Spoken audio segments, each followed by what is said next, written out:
नमस्कार दोस्तों, मैं हूं विनोद वर्मा और आज मैं बात करने जा रहा हूं कवि गोस्वामी तुलसीदास जी द्वारा रचित कविता जिसका शीर्षक है कवितावली।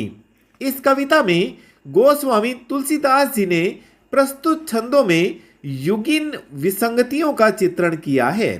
तुलसीदास जी का मानना है कि श्री राम का नाम लेने से ही लौकिक संसार के सभी कष्ट दूर हो जाते हैं। तो चलिए दोस्तों, शुरू से इस कविता को समझने का प्रयास करते हैं। प्रस्तुत पंक्तियों में कवि गोस्वामी तुलसीदास जी कहते हैं कि कलयुग के प्रभाव में आकर लोग ऐसे हो गए हैं कि श्रमजीवी, किसान, व्यापारी, भिखारी, सेवक, प्रशंसा गीत गाने वाले चारण, कलाबाजी दिखाने वाले कलाकार और विभिन्न प्रकार के करतब दिखाने वाले, ये सभी लोग पेट की भूख शांत करने के लिए अनेक उपाय रचते, पर्वतों पर चढ़ते और शिकार की खोज में दुर्गम वनों में विचरण करते रहते हैं। सभी लोग पेट के लिए ही ऊंचे नीचे कर्म और धर्म अधर्म करते रहते हैं, लेकिन यह अग्नि तो केवल राम रूपी कृपा द्वारा ही बुझाई जा सकने योग्य है। असल में यहाँ तुलसीदास जी ने अपने समय की विषम आर्थिक परिस्थितियों का वर्णन किया है। आर्थिक स्थिति ठीक न होने के कारण जन सामान्य लोग बुरे से बुरा काम करने के लिए मजबूर हो जाते हैं। लोगों की यह मजबूरी गरीबी और बेकारी के कारण हो सकती है।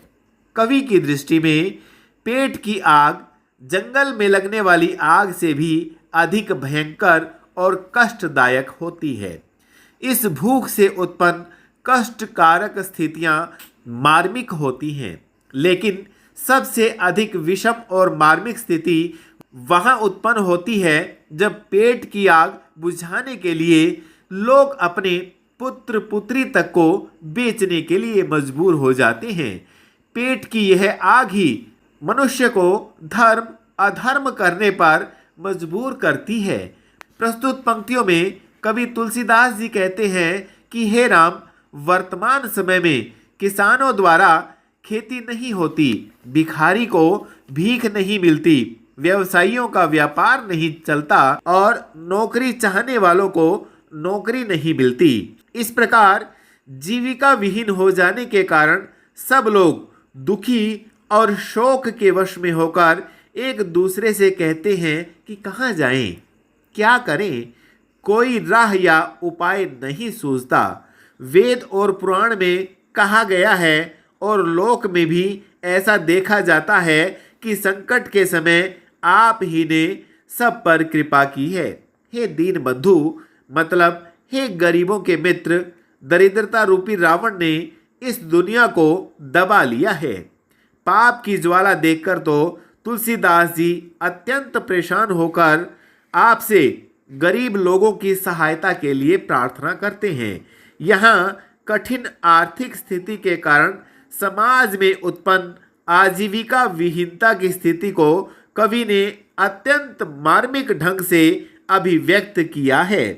प्रस्तुत पंक्तियों में कवि गोस्वामी तुलसीदास अपने प्रभु श्री राम की भक्ति में अपने आप को समर्पित करते हुए तथा अपने फकड़ाना रूप का परिचय देते हुए दुनिया के लोगों को साफ साफ कहते हैं कि चाहे मुझे धूर्त कहो या अवधूत योगी कहो, चाहे राजपूत वंश का कहो या जुलाहा कहो, मुझे इन नामों से कोई फर्क नहीं पड़ता। मुझे किसी की बेटी से अपना बेटा नहीं ब्याहना है कि जिससे किसी की जाति में बिगाड़ पैदा हो, अर्थात मुझे किसी से अपना कोई स्वार्थ पूरा नहीं कराना है कि उन्हें ठुकर सुहाती बात कहूँ। मैं तो पूरे संसार में राम के दास के रूप में प्रसिद्ध हूँ, इसलिए मेरे बारे में जिसे जो भी कहना हो बड़े शौक से कहे, मुझे कोई फर्क नहीं पड़ता। मैं तो मांग कर खाता हूँ, मस्जिद में जाकर सोता हूँ। मुझे दुनिया से न कुछ लेना है और न कुछ देना है। मैं अपनी ही धुन में मस्त हूँ। तो दोस्तों, इस वीडियो को लाइक और शेयर करके हमारा आत्मविश्वास आप बढ़ा सकते हैं और हमारे चैनल पर पहली बार आए हैं तो चैनल को सब्सक्राइब जरूर करें और यह वीडियो आपको कैसी लगी हमें कमेंट बॉक्स में लिखकर जरूर बताएं। धन्यवाद।